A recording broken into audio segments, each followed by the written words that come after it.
Donc, dans cette lettre numéro 25, qui est très célèbre, le Bala Sulam nous décrit les descentes et les ascensions dans la spiritualité qui suivent une loi précise. Lorsque nous travaillons dans notre monde, nous ne réfléchissons pas ou très peu au fait que les situations se suivent, s'enchaînent, du bien, du pas bien, réussi, les échecs, la pluie, le beau temps. Dans le monde spirituel, quand nous commençons notre chemin, notre spirituel, alors nous commençons à connaître et à comprendre qu'il faut prendre en considération aussi bien les chutes que les ascensions. Et même des situations qui s'enchaînent. Et les chutes sont tout aussi importantes que les ascensions et il faut vraiment les prendre très au sérieux. Et même elles doivent être désirées comme les ascensions. Donc ici, le Bala Sulam écrit que si cette chute est en vue de l'ascension, alors la chute elle-même est considérée comme une ascension. Et donc, en fait, la descente est en fait une ascension. Il s'avère que nous, quand nous empruntons le chemin dans la direction du but de la création, je vais le dessiner ici. Nous marchons comme ça. Nous avançons comme ça. Il y a l'ego qui grandit. Et alors, en rouge, nous construisons notre partie altruiste. Et encore une fois, l'ego regrandit et encore par-dessus. L'altruiste est construit, qui recouvre. Et c'est comme ça que nous nous élevons. Une chute, une ascension, une chute, une montée. Et c'est inévitable. Entre les ascensions et les chutes, nous avons des situations qui avancent comme d'après le dessin. Donc, il faut vraiment prendre en compte les descentes comme les ascensions, parce qu'au début, notre ego grandit en nous. Ego. Ça, c'est l'ego, ce qu'il écrit en noir. Après, par-dessus, nous augmentons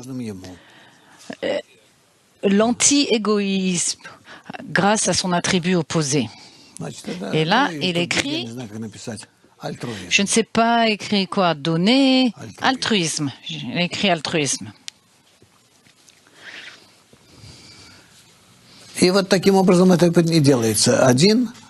Et c'est comme ça que tout se produit. 1, 2, 3, 4.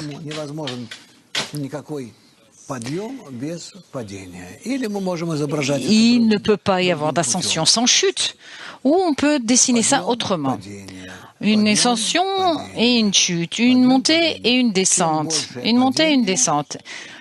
Plus l'ascension est grande et plus la chute est grande aussi. Et inversement, parce qu'elles sont liées.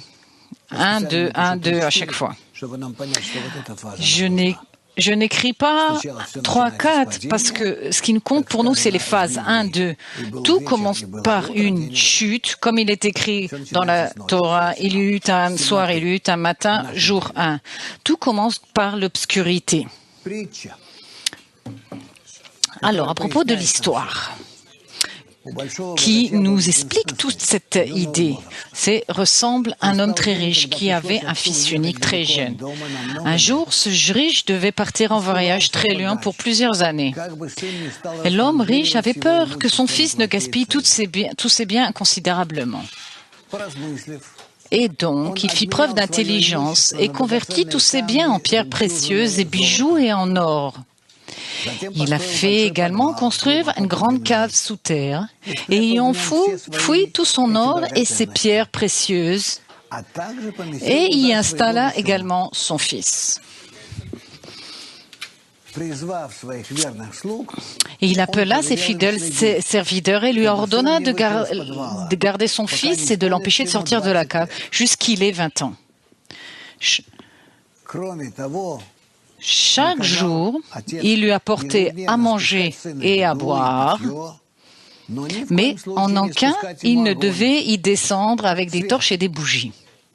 La lumière. Il devait aussi contrôler les murs, qu'il n'y ait aucune fissure qui laisserait passer les rayons du soleil.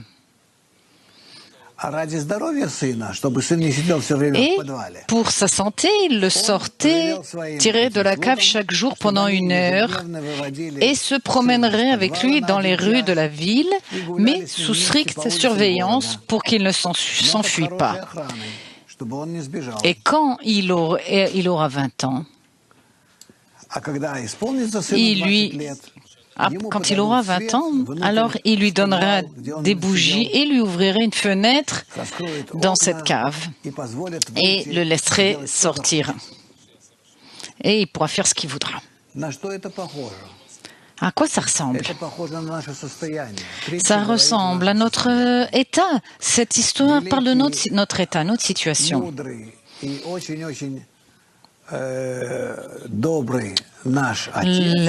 Celui qui est intelligent, qui est grand, le père, le bon père de famille, nous maintient intentionnellement dans une cave obscure pour que nous faisions attention à ce qui nous arrive. Et pour ne pas voir toute la richesse qu'il y a tout autour de nous. Donc, on nous laisse sortir dehors. On peut regarder. Quand on étudie la Kabbale, on voit comment les gens s'amusent, se saoulent, font des bêtises. Et même parfois, on les envie parce qu'on voit comment ils passent leur temps. Et nous, on est là, on est ici et on se plaint. Et puis, on se dit pourquoi encore on n'a rien découvert et rien reçu. Mais le temps passe et progressivement, nous accumulons toutes sortes d'impressions de tout ce que nous avons dans ce monde, par rapport à ce à quoi on a renoncé, ce que nous avons donné, pour toujours penser au Créateur et au monde supérieur, même si, pour l'instant, on ne voit toujours rien dans cette chose-là. Mais toutes nos situations, quand elles seront toutes vécues et seront incluses en nous, et quand ceci sera habitué. Et pour l'instant, on souffre énormément. C'est ce qu'il écrit par la suite dans cette histoire. Naturellement, la détresse du fils était infinie, surtout quand il se promenait et voyait tous les jeunes manger et buvaient en ville, joyeux, sans surveillance et sans limite de temps. Alors que lui était en prison et ses moments limités étaient comptés. C'est-à-dire... Et le fait de le faire sortir, pour lui, ça empirait sa situation, parce qu'il voyait alors où il était par rapport aux autres, où il se trouvait. Et s'il essayait de s'enfuir, c'est-à-dire, si on voulait s'enfuir de nos... Alors, on le battait sans pitié. Alors, nous le voyons, quand nous aussi on laisse tomber la Kabbale, alors ça ne nous profite pas spécialement. On ne se demande pas pourquoi on fait toutes ces choses. Nous sommes ni satisfaits ni de l'un ni de l'autre. Et ce jeune, il souffrait et déprimait encore plus quand il entendait que c'était son père lui-même qui lui avait imposé toutes ces peines. Ce que c'était le Créateur, en fait, c'était du Créateur, ça provenait cette providence, ce bien absolu, parce que les serviteurs de son Père exécutaient les ordres du Père. Bref, Tous les gens autour de nous, tout ce qui est autour de nous, ne font qu'exécuter les ordres du Créateur. Certes, le Fils pense que son Père est le plus cruel de tous les cruels de tous les temps. Car qui a entendu parler d'une telle chose? Comment est-ce possible de punir son Fils unique? C'est qu'il commence à connaître, à apprendre de sa situation. Et ça ressemble à nous, quand on n'arrive pas encore à justifier le Créateur. On voit à quel point tout va mal pour nous. 1, 2 ans, 5 ans, voire plus. Nous sommes ici, on essaye d'étudier, de comprendre quelque chose. On met de côté toute notre connaissance, mais on ne comprend toujours rien. On n'arrive toujours pas à comprendre ce qui se passe. Bref, on se retrouve dans une plus grande obscurité. Ah, mais le jour de ses 20 ans, les serviteurs lui ont porté une bougie, comme l'avait ordonné son père. Le garçon a pris la bougie et a commencé à regarder autour de lui. Et qu'a-t-il vu? Des sacs remplis d'or et de richesses royales. Le monde, tout ce qu'il veut, il peut le faire. Il peut se servir de tout, il sait tout, il comprend tout, il détient tout, il a tout entre ses mains, l'éternité, la perfection, tout. Ce n'est qu'alors qu'il a compris son père qui avait été vraiment charitable et que toute sa peine n'avait été que pour son bien. Il comprit immédiatement que les serviteurs le laisseraient certainement sortir libre de la cave. Et c'est ce qu'il fit. Il sortit de la cave et il n'y avait plus de garde, ni de serviteurs cruels. Et il était le plus riche de tous les riches du pays.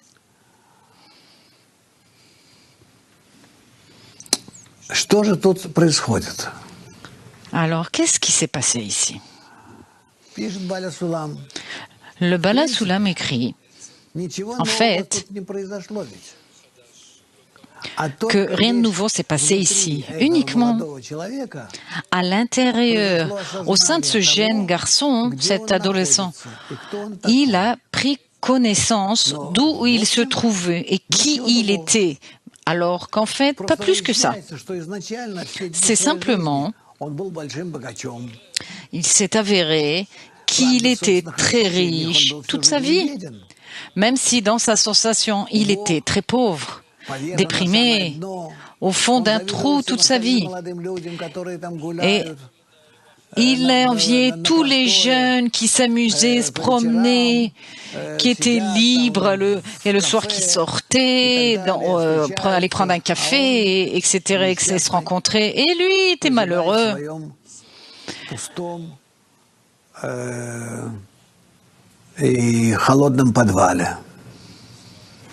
Et il était passé juste son temps au fond de cette cave, dans ce trou vide. Mais tout ça, c'était pour lui qu'il était triste et déprimé. Mais à présent, en un instant, il s'était enrichi d'une immense fortune. C'est comme s'il était enrichi, mais il l'était déjà, mais maintenant il le ressent. C'est comme si maintenant j'ai reçu un coup de téléphone de la banque pour dire que j'avais fait un héritage. Mais cet héritage, je l'ai déjà reçu il y a 10 ans, mais c'est que maintenant que la banque me l'a annoncé. Ça m'est arrivé une chose comme ça. Je vivais à Rehovot, c'est au sud de... C'est une petite ville à 30 km de Petah Tikva, et j'avais un compte en banque que j'avais oublié. Et les banques n'aiment pas rappeler à ses clients qu'il y a des comptes, sauf si tu leur dois des sous. Mais si le compte est excédentaire, alors ils te le disent pas, ils sont pas obligés de vous l'annoncer. Et par hasard, une de mes amies a découvert ce compte en banque. Quand elle est allée à la banque, elle avait demandé « Qu'est-ce qui se passe pour Lightman ?» Et la secrétaire là-bas, à l'accueil, lui a dit « Oh, il a un compte de 90 000 shekels. » il y a plusieurs années, c'était vraiment une très grosse somme. C'est environ comme 25 000 euros. Et c'est comme ça qu'en fait, je me suis enrichi. Mais je comprends donc ce jeune garçon de l'histoire qui, tout à coup, découvre qu'il s'avère qu'il est riche, connu, respecté. Il s'avère qu'il contrôle tout, il comprend et il sait tout maîtriser. Il devient interne mais parfait et infini, sans limite. Et donc ici, il n'y a aucune nouveauté. Pour lui, il y a une nouveauté entre nous. Imaginez-vous par exemple, Moldova, Nikolaev, Kiev, Almaty, Sochi, bref, tout le monde, vous êtes tous là, assis, etc. Vous êtes là, vous êtes en fait dans la cave, assis, dans une cave obscure, dans l'obscurité. Et vous ne pouvez pas en sortir. Vous devez vous y être et résider pour un certain temps, puis quelqu'un vous descendra une bougie et vous verrez en fait que dans cette cave, vous n'en avez pas besoin d'en sortir. Vous n'avez pas besoin d'aller quelque part. Vous verrez ce qu'il y a là, à vos côtés, et vous serez capable de vous en servir correctement. Et alors, ça ne sera plus nécessaire qu'on vous cache des choses.